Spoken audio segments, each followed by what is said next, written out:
vidéo aujourd'hui où on va parler d'un sujet qui intéresse beaucoup de personnes en ce moment. Et je vais directement, avant de commencer la vidéo, je vais faire donc l'introduction. Aujourd'hui, et on est 82 abonnés, alors on a gagné, si je me trompe pas, 8 abonnés en quelques jours. Donc merci aux 8 nouvelles personnes qui sont arrivées. Ça fait énormément plaisir. En tout cas, comme vous avez pu le voir en short ce que j'ai mis, si vous avez vu. Et si vous n'avez pas vu, c'est le moment de le regarder.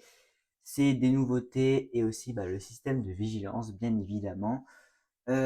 Si vous, enfin, je ne l'ai pas dit directement en post, mais j'ai mon compte Instagram qui a ouvert il y a un jour. Effectivement, il y a un jour. Et donc, c'est la même chose que la chaîne YouTube, c'est la colère du ciel. Tout comme mon compte TikTok, la colère du ciel, c'est le même. Alors, on va regarder un peu tout ça ensemble. Donc, si vous regardez la vidéo, n'hésitez pas non plus à vous abonner, étant donné que le nombre d'abonnés qui regardent les vidéos est d'un peu moins de 11%, et le nombre d'abonnés, enfin le nombre de non-abonnés, pardon, qui regardent les vidéos est de près de 90%. Donc vraiment, n'hésitez pas à regarder les vidéos, mais surtout à vous abonner et activer la cloche de notification pour ne rater aucune de mes vidéos que je fais. Donc je redis le mercredi soir et le dimanche soir comme aujourd'hui. Alors pour commencer, on va regarder pour aujourd'hui. Donc on avait une dépression qui apportait du vent entre 70 et 80 km/h sur une bonne partie du sud-ouest, plutôt entre 80 et 90 entre l'Aude et les Pyrénées-Orientales, et même jusqu'à 100 à 130 km/h localement. J'ai même mis localement 140 sous orage. Alors c'est pas vraiment dans les termes, mais c'est plutôt en mer. Alors, euh, donc, je vais mettre comme ça. Donc ça, c'était pour aujourd'hui.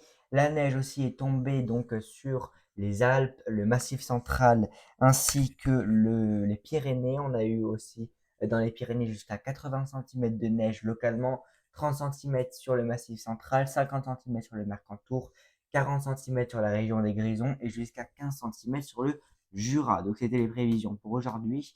La pluie aussi, il y en a eu pas mal, jusqu'à 80 mm localement sur le sud-ouest, 50 mm sur les Pyrénées, ainsi que 50 à 60 mm de pluie sur la Côte d'Azur et jusqu'à 30 mm de pluie entre le Gard et l'Hérault et l'Aude, ainsi que les Pyrénées orientales.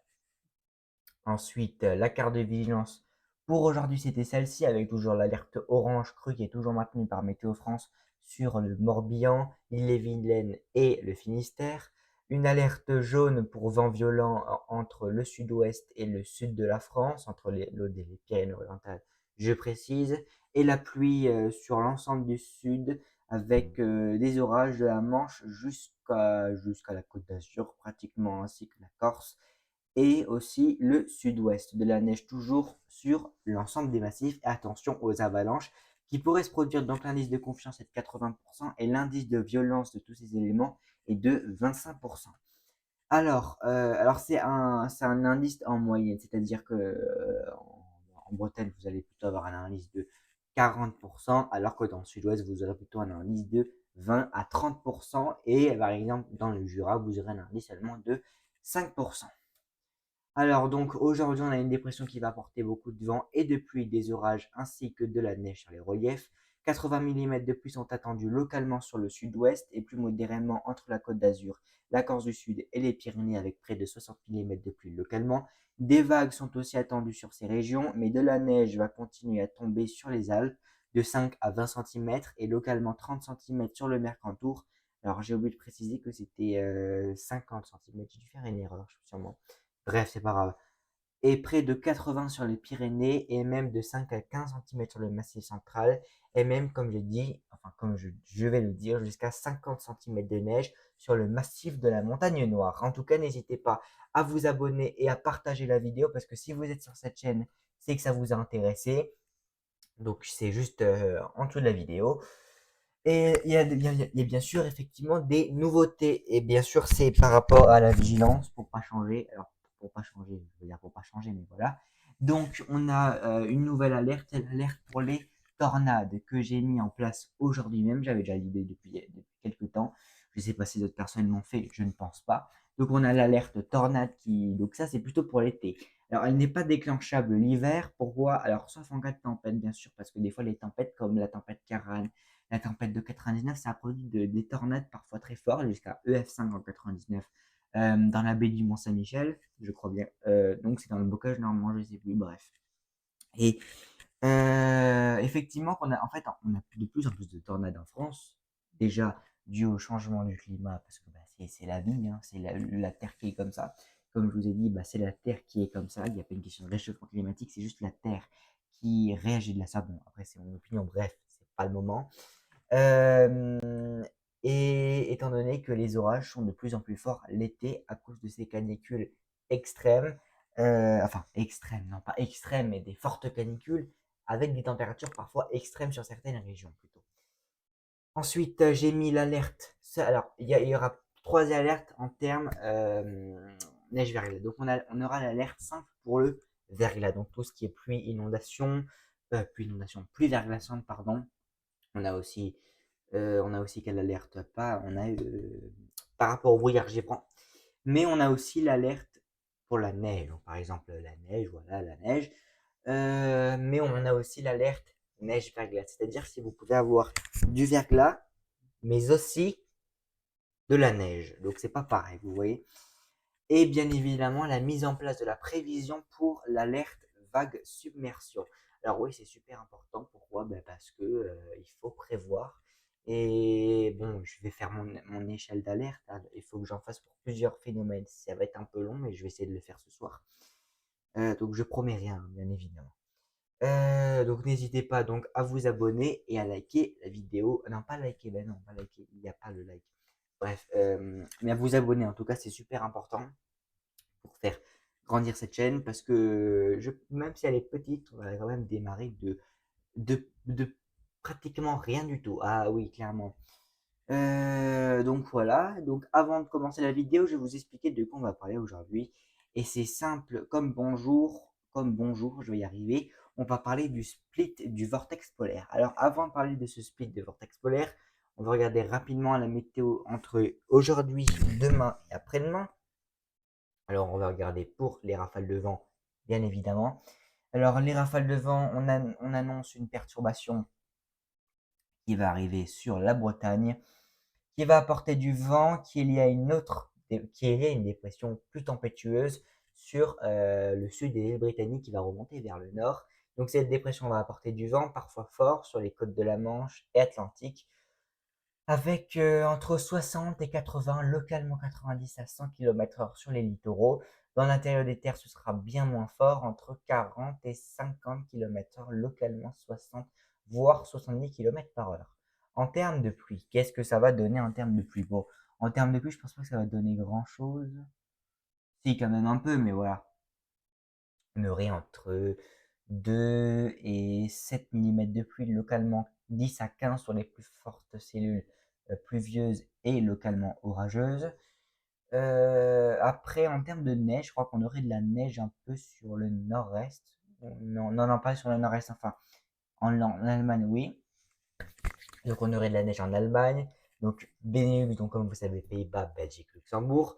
On aurait aussi de la neige donc, dans tous les massifs français, hein, et, même le Morvan et la montagne corse, ainsi que la Suisse et l'Espagne. Et même l'Italie un peu en montagne. Bon, ça, c'est la suite des Alpes, donc c'est un peu logique. Aïe, mes doigts. Ah, j'ai une crampe au doigt, c'est vrai que ça. Ouh, ça fait mal. Alors, oui, donc on n'a plus grand-chose à vous dire en termes de long terme, enfin de court terme. J'inverse carrément long terme, court terme. C'est quand même grave ça. Alors lui, il voit un peu de neige sur l'Alsace, mais je pense pas que j'en aurai moi. Ouais. Alors, aujourd'hui, on va se concentrer sur ce split du vortex polaire. Alors, qu'est-ce que c'est que le split du vortex polaire? Alors, je vais vous expliquer ça rapidement. Alors, split du vortex polaire. Alors, qu'est-ce que c'est que le split du vortex polaire? Ah ben, on va voir ça. Euh, Alors, c'est pas difficile, hein. Voilà, c'est ça. le speed du vortex polaire. En fait, c'est comment vous expliquer? Attendez, que j'essaye de. J'ai une idée. Euh, Alors des fois, si je parle pas pour ceux qui arrivent, c'est que je suis concentré à écrire, je n'arrive pas forcément à faire les deux en même temps. Je préfère prévenir parce que des fois, on croit que soit j'oublie de, non, enfin pas qu'on croit, mais je vous préviens parce que des fois, je ne parle pas, mais je fais pas exprès. C'est juste que j'arrive pas à me concentrer.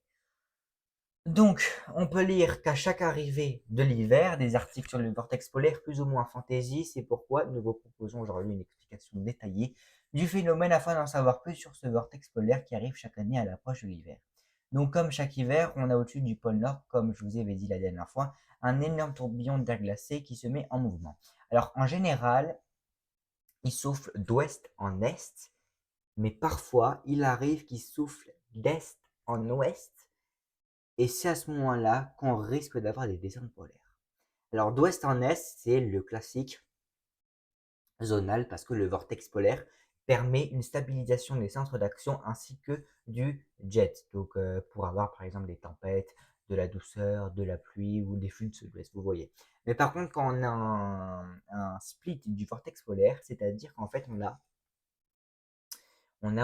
ça, on a deux noyaux parce que l'air chaud veut s'infiltrer par tous les côtés, mais on a aussi l'air froid qui descend, étant donné qu'on a les mouvements de masse d'air froide qui descendent vers le sud, et ce qui fait que le vortex, c'est pas qu'il meurt, hein, bien évidemment que non, mais le vortex, il est instable, ce qui peut provoquer des descentes polaires, des coulées froides, de la neige en pleine, et bien évidemment le fameux Moscou-Paris qu'on a, non peut-être pas toutes les années, mais qu'on a régulièrement, comme en 2018 où il n'y a pas longtemps qu'on a eu un fameux, alors pas Moscou-Paris, bah vraiment, mais il a fait froid. Il fait très froid. Donc ça veut dire que l'hiver, des fois, on peut avoir, c'est un Moscou-Paris, un fort Moscou-Paris, des températures sur le nord-est principalement, enfin pas que sur le nord-est, mais ça commence par le nord-est, entre -10 et -20 degrés, je ne rigole pas. Donc là, on voit le vortex polaire stable qui est qui est coincé, mais qui reste au nord. Et c'est un flux fort qui aide le jet, un flux fort d'ouest en est. Alors en général, comme ils disent eux, alors ça veut dire quoi 30? Ah oui, en fait c'est entre 10 et 30 kilomètres, enfin 30, entre 10 et 30 miles, pardon, pour le vortex polaire, entre 5 et 9 miles pour le jet. Mais quand on a donc un speed du vortex polaire, en fait on a les masses d'air froides qui vont plus au sud, enfin qui essaient d'aller plus au sud, et donc les masses d'air chaudes qui remontent, ce qui fait que le jet, il change. Il change de trajectoire, il change de force, ils peuvent même se renforcer et donc amorcer des descentes polaires, et par le fait que c'est un jet méridien, je ne sais pas comment dire, mais qui va du nord au sud. Donc par exemple, euh, comment dire, alors c'est quoi ça, c'est quoi? Par exemple, là, on a par exemple le vortex polaire qui part en cacahuète, vous voyez? Parce que il fait son. Voilà. En fait, le vortex polaire est faible, éclaté. Alors, quand on dit que le vortex polaire est faible, ça veut dire quoi? Ça veut pas dire que le vortex polaire, il est faible en termes de puissance. Non, ça veut dire que le vortex polaire au nord, hein, au nord, au pôle nord, est faible, donc ce qui fait que il est plus vraiment présent au nord, mais il descend plus au sud, comme on peut voir actuellement sur les États-Unis et le Canada, où là on a de fortes chutes de neige et des températures extrêmement glaciales. Voilà. Pour commencer. Donc voilà, quand le vortex polaire explose, donc on a le réchauffement stratosphérique, donc le Sudden Stratospheric Warming. Donc c'est le SSW. Alors au début, je crois que c'était sud-sud-ouest. Je vous promets que je croyais que c'était sud-sud-ouest. Je me suis dit, mais en fait, ça veut dire quoi? C'est à l'est sur une carte d'hémisphère nord, mais on nous dit sud-sud-ouest. Non, non, c'est pas du tout ça. Ça n'a rien à voir avec sud-sud-ouest. Donc, euh, donc, comme il vous montre là, on a la stratosphère. et la troposphère. Alors, on a ouais, bah, en fait, c'est ça, on a le sudden warming. En fait, c'est quoi le sudden warming? C'est quand on a une différence de température qui est tellement importante que bah ça fait n'importe quoi et ça fait un réchauffement climatique, non, un réchauffement stratosphérique, je vais y arriver, ce qui provoque un refroidissement dans une autre partie du globe. Et donc, ben, voilà, ça fait du froid. Alors, on va pouvoir le voir normalement, hémisphère nord. Alors, vous allez voir que on va voir la différence. Donc, en fait, déjà là, on a la formation de ce split qui va commencer. Mais regardez bien au nord. À l'hémisphère nord, déjà, on a un noyau, deux noyaux, trois noyaux. On en a déjà trois noyaux de vortex polaire, carrément. On en a un sur les îles britanniques, un au pôle nord et un ici dans la région de Oudchok ou je sais pas quoi, vers là-bas. C'est vers là-bas. Ou Kachtas, machin truc, je sais pas. J'arrive pas à prononcer les Russes, hein. Et regardez, ensuite on a le vortex polaire qui se sépare en deux. Alors, suivant les actualisations, ça bouge énormément et ça, vous pouvez aussi surveiller. Et vous voyez que ça bouge tellement. Et regardez ce qui se passe. Eh bien, on a le vortex polaire qui fait ben, son bordel, qui se déplace. Et si on regarde les températures à 10 hectopascales, eh bien, on voit ce fameux réchauffement stratosphérique et on voit que le vortex polaire n'est plus à son endroit initial, c'est-à-dire qu'il est plus sur les côtés, plus au sud, alors que l'air chaud essaye de monter au nord. Alors là, on voit bien la différence. Voilà. Et regardez le réchauffement stratosphérique, on atteint des pointes à -12, voire -8. Alors, la dernière fois, j'avais même vu une pointe entre 4 et 8 degrés. Vous vous en rendez compte? Et limite, c'est les températures qu'on a en France actuellement. Donc, en fait, limite, tu vas monter, tu vas faire un pique-nique dans la stratosphère. Ah non, mais limite, c'est ça, en fait. Non, mais je sais pas. Mais c'est un peu bizarre, tout ça. Et on peut voir aussi que le jet, ben, lui, alors, le jet, je crois pas qu'il va vraiment. Ah, si. Le jet, il part un peu en cacahuète quand même. Ouais, ouais, ouais, ouais, il part un peu en cacahuète, le jet. Le jet, ben, il se dit, eh ben, moi, je vais partir un peu en cacahuète. Mais j'ai pas forcément l'impression que ça donne de la neige, tout ça. Non, je vous dis clairement, j'ai pas l'impression. Peut-être je me trompe, mais j'ai pas. Alors c'est pas parce qu'il y a un speed du vortex polaire que forcément ça va donner de la neige. Alors, clairement, parce que si vous avez à chaque fois des speeds de la neige, voilà. Non. En fait, pour qu'on ait de la neige avec ce vortex polaire, déjà, il faut deux ingrédients. Il faut une dépression, donc de la pluie, et un air froid. Mais le problème, c'est que l'air froid, regardez, il est quand même bloqué un peu en haut, là. Et là, on a comme une bulle anticyclonique, ce qui fait que ben, ça n'arrive pas tellement à se rejoindre. Bon, encore, c'est très loin, donc on a toutes nos chances. Mais bon, je vous avoue que là, c'est pas super simple. Non, non. Alors, lui, il voit déjà de la neige sur le centre-est. Sur le Benelux et l'Allemagne. Ok. Alors le flux, vous regardez, le flux, il est au sud-ouest. En fait, il est même pas au nord-est.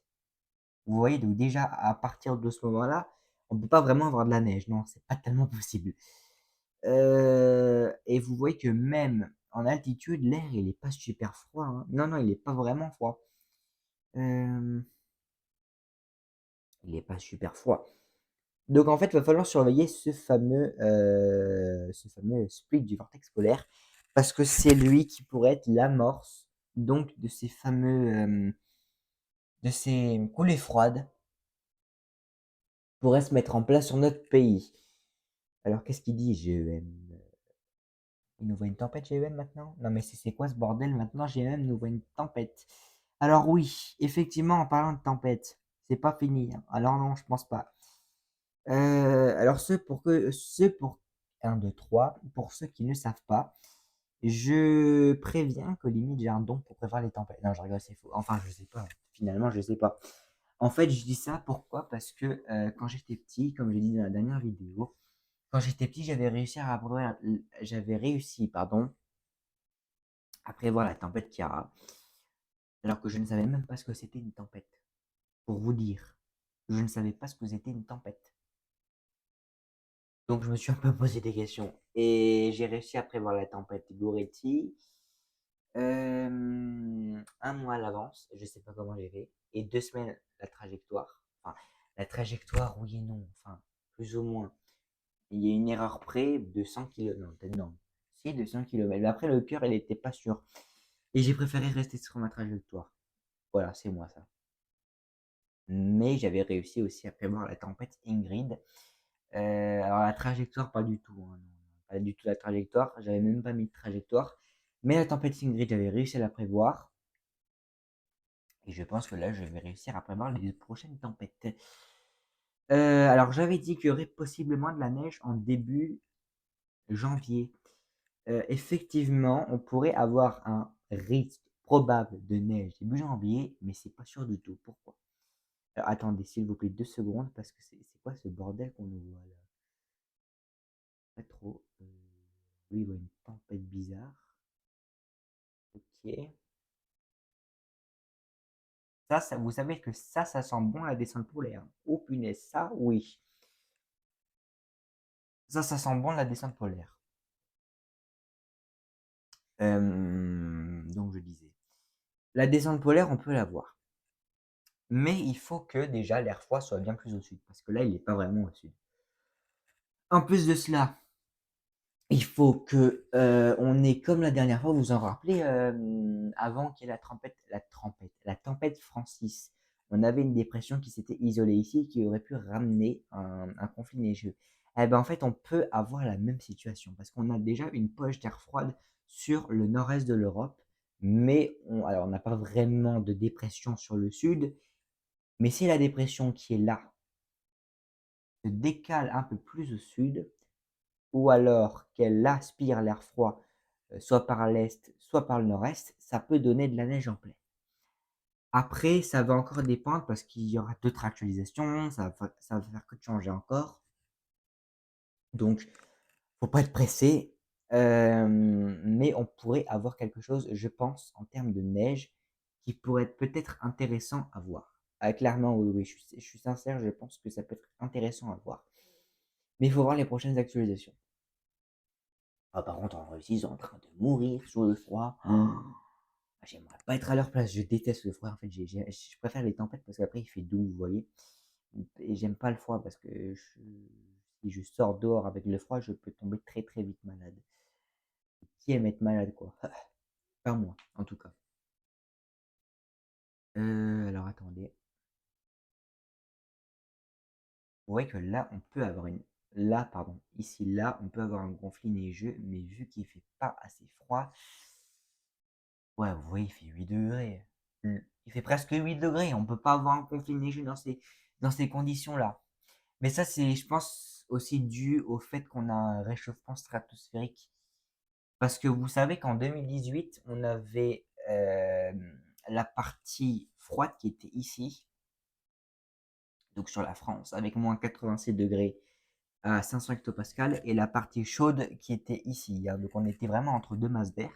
Alors je m'en rappelle plus, non, je m'en rappelle plus parce que je n'étudiais pas la météo à cette époque-là. Donc là, si ça se descend, en fait, vous voyez, la différence entre deux actualisations elle est énorme.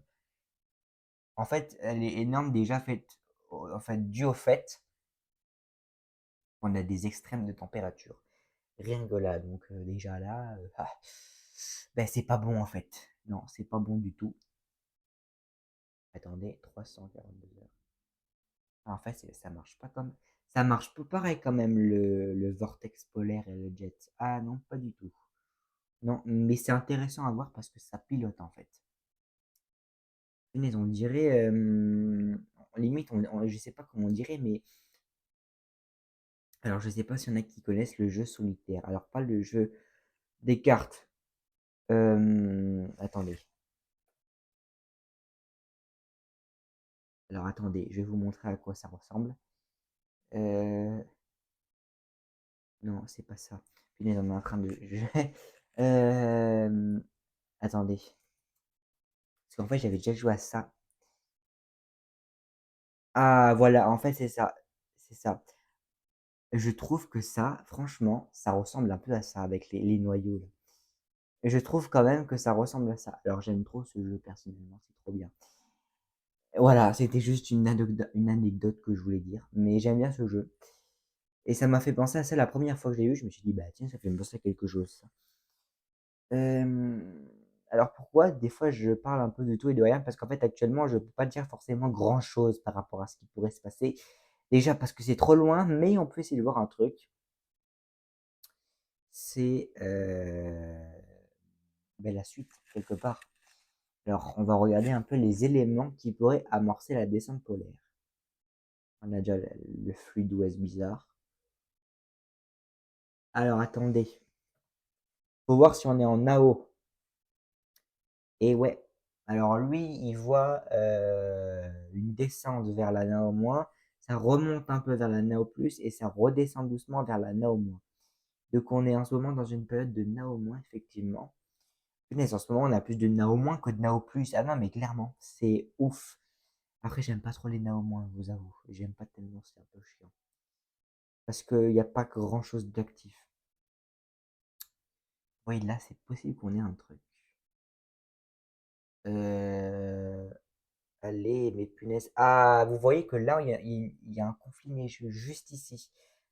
Voilà, on a juste ici un conflit neigeux. Donc en fait, il faut que la dépression elle descende plus au sud. Parce que si elle descend plus au sud, on n'a pas de conflit neigeux parce que les ingrédients sont là. Mais bon, je sais pas. En fait, le problème, c'est que, regardez, l'anticyclone, il est trop présent. Donc ça fait que bah, ça bloque un peu les dépressions. Ou alors, il faudrait vraiment qu'il y ait un. Il y a en fait limite quand on veut qu'il y ait un creux, il n'y en a pas, mais quand on veut pas qu'il y ait un creux, il y en a un. C'est chiant ça. Regardez, d'habitude, en général, des fois, on a des creux, vous voyez, comme ça ici. Des talwegs qui sont positionnés au large du Portugal ou sur le Portugal et l'Espagne. Mais enfin, bon là, bon, tu veux pas descendre un peu? Non, je sais pas, non, tu veux pas. Super. Alors lui, il disait quoi? Voilà, c'est ça que je voulais dire, c'est ça. Ça peut être tellement bien pour les conflits neigeux. Ah, ça, je vous fais pas dire, c'est tellement bien. Euh... Attendez, il a mis la neige maintenant? Non, il a pas mis mais non, il a pas mis la neige. Qu'est-ce que je raconte? Alors attendez, imaginons on a 318 heures. Ouais, ça peut donner de la neige, mais très isolée sur le nord-est, hein, vraiment très très isolé. C'est vraiment isolé, hein, punaise. Ok, lui, il voit une dépression qui s'étale, mais je sais pas ce que ça peut donner. Allô, voilà. Non, il veut pas du tout, là. Vous voyez là, voilà, là on a un conflit neigeux. Et ça, faudrait peut-être que ça vienne chez nous parce que moi j'ai envie de neige, j'aime trop la neige, c'est trop bien. Bah franchement, à préférer avoir de la neige et un flux d'ouest sans rien, je préfère avoir de la neige, hein, parce que les tempêtes, ça fait 600 ans que je les attends, mais enfin c'est toujours pas venu, hein. On va attendre encore longtemps comme ça. Alors la hauteur de la neige, est-ce qu'il y en a pas mal? Attendez. Ouais, on voit qu'elle confine neigeux, mais c'est pas assez froid pour que ça tienne au sol. Non, ça c'est pas assez froid. Non, c'est pas assez froid. C'est un peu bête ça. Bah après ça va encore changer. Il peut avoir 10 millions d'actualisations, mais ça va encore changer, vous inquiétez pas. Ne vous inquiétez pas, ça va changer. Alors on va regarder un peu Météo France, la vigilance de Météo France. Alors Météo France, oui, demain, enfin eux, demain, ils voient une alerte orange crue sur le Morbihan et l'île-et-Vilaine. Ils voient aussi sur les côtes d'Armor, Finistère, les Deux-Charentes, le sud-ouest. Et puis voilà. Ensuite, le vent, il voit sur le sud-ouest et la Bretagne, partie ouest et nord. On a ensuite pluie, inondation sur la Bretagne et l'extrême sud-ouest, les orages pour l'extrême sud-ouest, neige verglas pour le sud, le centre, le nord-est, les Alpes de Provence et Haute-Alpes et la Corse. Vax-immersion, normalement, c'est pour le sud-ouest et avalanche, je pense, pour l'ensemble des massifs. Ah non, non, non, non. Oui, pour l'ensemble des massifs. Alors moi, ce que je trouve qui serait bien que Météo France, c'est une vigilance avalanche pour le massif central, le Jura et les Vosges. Parce que dans les Vosges, il y a des avalanches. Je ne savais pas, mais il y en a. Il y a des avalanches dans les Vosges. Je ne savais pas. Enfin, je savais pas, si un petit peu.